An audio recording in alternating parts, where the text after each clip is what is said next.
Piers Morgan invited brother Andrew Tate back onto his show. It turned out that the show he did originally with him was one of their highest viewed and watched shows and episodes.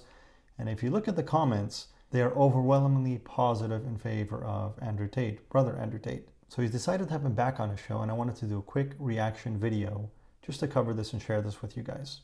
Let's get into it. Well, joining me now is Andrew Tate. His videos have been viewed billions of times online, but he's been banned from pretty much every mainstream social media platform, including Twitter. Andrew Tate, welcome back to Piers Morgan Uncensored.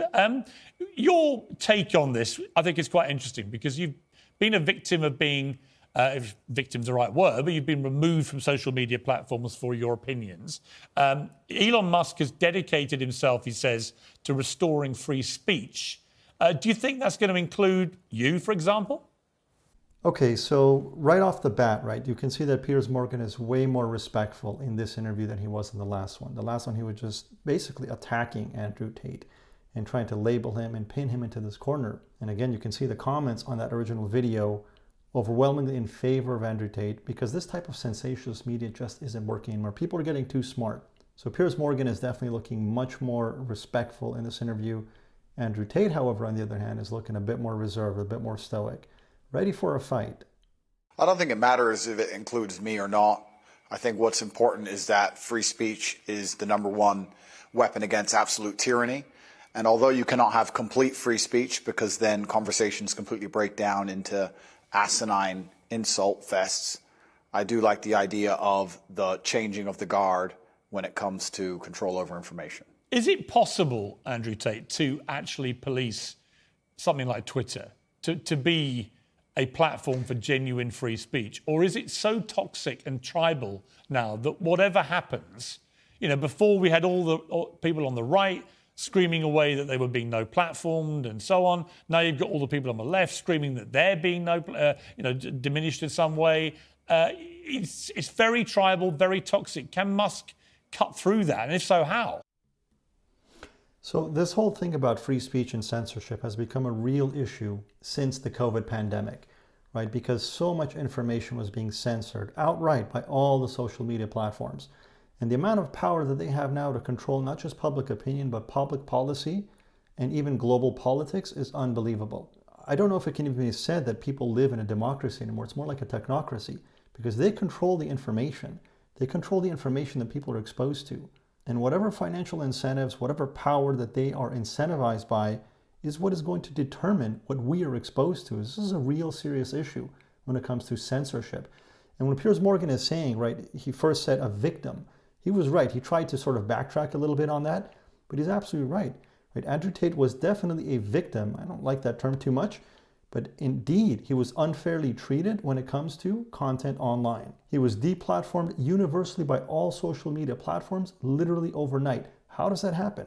And that's got to raise some eyebrows from anybody that's looking and thinking like, what is going on here? When every social media platform deplatforms a single individual on such flimsy charges, by taking things out of context, by not giving the guy a chance to explain himself. I mean, there's so much ridiculous content online. And the fact that they would deplatform this guy universally overnight, every platform, is incredibly strange. Again, I did a whole video on that last time. Check that out if you haven't seen that. Yeah, it's going to be extremely difficult. There's always going to be one group of people who are extremely unhappy, but I think that anybody who's perspicacious enough to understand the truth of what's been going on in the world recently will know that the left and their narratives have certainly been protected for a very long time. And the universe has swings and balances, and God often restores balance to the universe, and perhaps it might swing the other way for a while. I truthfully am a person who believes that all points of view are extremely important because as soon as you block points of view, you have absolute tyranny. So, mashallah, you can see now with brother Andrew Tate, after he's come to Islam, he is much more reverent, right? He's now referring to God. He's referring to higher ideals and principles than just what he may have been typically speaking about in the past. And he's right that tyranny is the result when information is suppressed. When human beings are subjected or only allowed one particular narrative in any situation, in any issue, it is going to result in tyranny. This is literally out of 1984. If you have never read 1984 by George Orwell, do yourself a favor and read that book and see how human society can be manipulated, controlled through information, through narratives to the point that they're unable to think for themselves, to the point that they have to go in for reconditioning to literally believe that 2 + 2 = 5. And this is not very far off from the world we're in. In fact, we're in that world right now. Let's continue. And in a way, it's sort of self-defeating, isn't it? Because you carried on getting huge attention. It was interesting to me that when you came on the show, for example, we've had, I think, nearly 6 million people have viewed the whole interview that we did, which is a huge number of people, certainly far higher than watched it on conventional television. So you have a whole world out there online which operates away from social media platforms. So Piers is beginning to realize that legacy media doesn't have the power and the control that he thinks and that it used to have, right? That people are getting too smart and they're tuning directly into people. This is one of the things that the internet has made possible, that people can get access to information no matter how much they try to suppress and block it and control it. So he's got a very different take in this interview than he did in the previous one. A lot more respect, a lot more sort of patience and reverence in terms of the situation he's finding himself in, because he's losing popularity. And even after Andrew Tate has been deplatformed, he's become even more popular. Yeah, I've been very, very successful in spite of them, but not many people can do that. I'm in a pretty unique position, but I think that everybody needs a voice to a degree, and social media platforms are now the most important platforms on the planet. They control information and they influence real-world decisions, and they influence people's perception of reality. The last few years of COVID have been a perfect example of what happens when you censor one side of the argument and you only allow one point of view to be purported by the matrix in and of itself, and that's how you end up in tyrannical situations. I think you were just discussing that, Piers. Yeah, and I think that's a perfectly valid point. You know, people have quite rightly held me to task over some of the positions I took during the COVID pandemic, notably when the scientists said as a definitive fact that you couldn't transmit the virus if you had the vaccine. It turned out that wasn't true.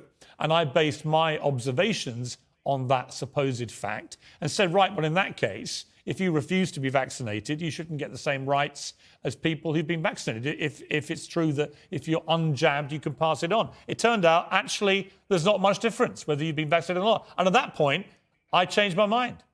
But I felt that there were a lot of people who were being deplatformed from Twitter at the time for questioning the validity of scientific statements, and they would then be a complete U-turn.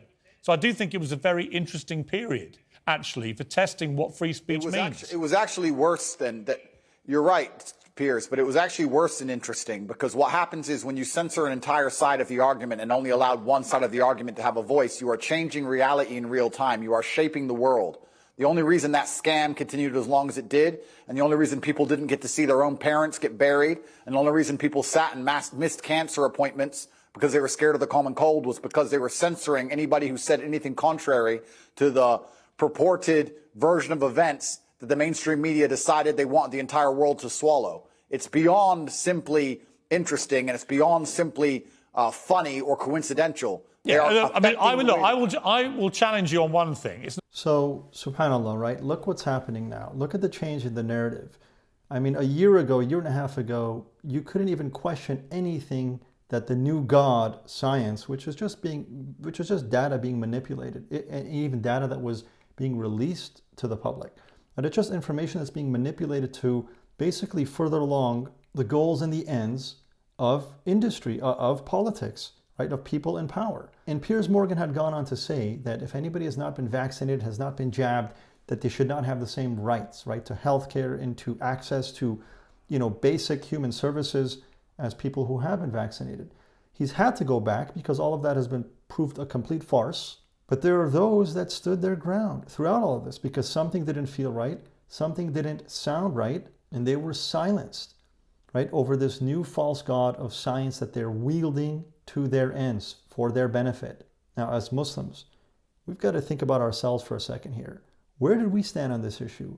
I mean, I was on a newsletter thread, and I simply, at some point, the issue of vaccination came up, and I simply said people should have the right to make their own decisions based on whatever data, whatever guidance they receive in their own heart. And I got bombarded, right? I got attacked by a bunch of Muslims trying to shame and coerce me into accepting that everybody should be vaccinated and that I was being irresponsible, not doing my duty, putting everybody else at risk, which turned out to be complete nonsense. The vaccine doesn't stop spreading the virus. If anything, it is only useful in a small segment of the population to reduce the symptoms to prevent severe issues. For most people who are living a healthy lifestyle, they will be able to overcome the virus and become stronger as a result. Anyway, that's a topic for another video. But what he's pointing out here is that we're living in the Matrix, and they are forcing people to believe what they want you to believe. And this is a Dajjalic enterprise. This is a Dajjalic enterprise where you're not going to be able to trust what you hear, what you see. This is considered a practice run for Dajjal's fitna. At that point, the only thing you're going to be able to trust is your heart, and that will be a heart that is guided by the light of Allah. Not the common cold, right? COVID-19 has killed 6.6 million people. And those death figures are highly inflated. Hospitals were incentivized to report every death as COVID, even if COVID was not the cause of death, if there was a trace of the virus in a person's system when they died, no matter what. So those figures are highly inflated. We have to remember that hundreds of thousands, if not millions of people die every year from the common cold and from the flu. So yes, it was a bit more severe. It is a bit more severe than those things, but not by far. It is one of the most deadly viruses, certainly of our lifetime. So it wasn't the common cold, but I do think it is completely justified for people to say we should be more cautious, I think, about accepting during fast-moving pandemics the word of scientists as being sacrosanct. The word of scientists as being sacrosanct, as if these are the priests of the new order, the new world order of this new religion of science, right? God, the new science, or the new God, science. It's so ridiculous and it's so absurd how people are willing to just give up their brains to what other people tell them without even thinking. From the use of masks to the efficacy of vaccines in preventing transmission, they did massive U-turns. I've read enough history books to know that the people who do the censoring are never the good guys. And they've been censoring a lot of arguments for a very long time in the name of good. They are weaponizing virtue, and it's always in the name of tyranny. Anybody who is out here trying to silence an entire side of an argument on any subject, whether it's COVID-19, immigration, anything else, they are the evil people who are out for absolute mind control of the populace. And they should be feared. I certainly agree. I certainly agree that I think the healthiest thing for any democracy is for all views to be aired and debated. We seem to have lost the ability to debate. You know, when I interviewed you, yeah, we had a few fractious moments, but actually, I thought it was a pretty spirited debate between people who perhaps had, you know, preconceived views of each other. And I've got no problem interviewing you now about these because I think you have an interesting take on this stuff. And that's the key to life. When you reach that level of adolescence in your mindset where you can't handle any point of view that is contrary to your own, then you're truly a broken person. And that's what the internet is purporting. It's very interesting you said about Twitter being tribal. There's a large contingent of people on Twitter who simply cannot handle reading an opinion which differs from their own. And that is a degree of immaturity that we do not need adults to be functioning with in the modern world. So debate is actually, right, debate and differences of opinion is a tradition within our religion. Islam is filled with differences of opinion. And the Prophet ﷺ, in fact, there's a hadith in which he says that the differences of opinion in my ummah, in my nation, are a mercy from God. That this is a mercy, that there are different viewpoints so that people can think, people can look at information and make their own decisions, follow the guidance that is revealed to themselves. But strangely enough, now we have this new emerging reality in which any difference of opinion is met with open hostility, as if people are not even allowed to give their opinion. So for example, look at what's happening on college campuses. Typically when a conservative speaker ends up on a college campus, you'll see massive riots and protests, attempts to shut them down, attempts to prevent them from speaking. You'll see them trying to disrupt their programs and their events. And most of the time, they have no idea. They don't even listen to what these people are saying. They're not even listening, right? They're just coming in with preconceived ideas, with labels, with the narrative in their heads, and unwilling to entertain a difference of opinion or even entertain a discussion, let alone a debate. And that is tyranny. That is fascism. And ironically, the group and the party that seems to be labeling everybody else as fascist are the most engaging in intolerance and fascism, right? The inability to allow people to just have an opinion, have a difference of opinion. No, I agree. If you were Elon Musk, this idea of charging $8 now a month, whatever it is, to access the blue tick premium Twitter account, would you do that? Would you pay the extra? I think that social media companies for a very long time have lived in an absolute fantasy where they've printed money from thin air by charging people for pixels and they grew into these large conglomerates with too many staff sitting around doing nothing, having coffee breaks. And Elon Musk is a businessman. He's walked into the office and he's firing a bunch of people who are messing around doing nothing. And he wants his business to make money, as it absolutely should. And how he decides that happens is his prerogative. I don't see why we should sit and accept that a website needs 200,000 people sitting around discussing in long meetings, sitting on beanbags about policy of human rights of some garbage, when he's come along and said, no, I'm a businessman. We're going to charge for our service. We're going to reduce the number of staff. And we're going to be a functional, coherent company, as they should be. And it's his prerogative to do it, as he's bought the company. I think he can do whatever he wants. Yeah, I mean, I don't disagree, because I remember the appalling censorship. So I don't use Twitter, but it is one of the major social media platforms. I've never been able to get into it. And, you know, a lot of people there use that to share their opinions, to share information. And there was massive censorship on Twitter throughout the whole pandemic, and also throughout all of this political stuff, especially in the United States, to the point that it swings the election, right? To the point that these social media platforms now can change the outcome of elections based on the information that they allow to be put out onto their platform. So Elon Musk stepping in, you know, God knows what it'll turn out to be. But I think the main reason he wanted to step in and take over ownership of Twitter was due to this whole free speech issue and the censorship that's been taking place there. Of the New York Post exclusive about Hunter Biden, the son of the president, about his laptop. This is 3 weeks before the election that Joe Biden won. He was heading, you know, to a possible victory, but it was tight. And that story, they reckon, could have tipped it either way. But it was completely suppressed and censored, starting with Twitter, then Facebook, then others. Twitter literally locked out the New York Post account for 2 weeks for breaking a completely true story. I thought that was shameful. And so there you go, right? Twitter and Facebook, I mean, they intervened directly to influence political outcomes, to the point that we have the situation that we have now with the current president and the current ruling party. That's a lot of power for a technological company. It's a lot of power for a social media platform. It's worse than shameful. It's worse than shameful. When you control information, you control the real world. They affect the real world in real time. They are genuinely affecting the reality people live in. They are not just a company. They're not just a social media platform. This is so important what he's saying, right? They are affecting the reality that people live in, the world that people perceive. And when you realize, for example, Hollywood, right? That Hollywood is putting out the content that they're putting out, but they live in their own insulated little bubble out here in Los Angeles or in the West Coast, in this bizarre little world that they have created for themselves. They live in that world, and they're now beginning to project that onto the rest of the country and to the rest of the population, global population. In a sense, what they're putting out is what is the blueprint, what becomes the blueprint in people's minds for reality. It's a lot of power for media. And whenever you have power centralized in these types of locations, just amongst a few social media platforms, amongst a few industries like Hollywood that puts out the majority of movies and films and content that people consume, we're living in a dangerous sort of situation where people's realities are being skewed by the content that they are literally being programmed by. That's why they call it programming. It affects absolutely every single person on the planet when it changes who is elected. I don't want to comment specifically on Hunter Biden or the laptop. I would never kill myself.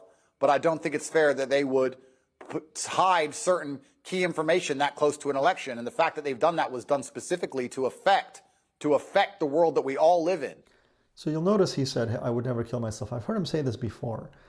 And he's speaking truth to, let's say, powers that may not be too happy about what he's doing half the time.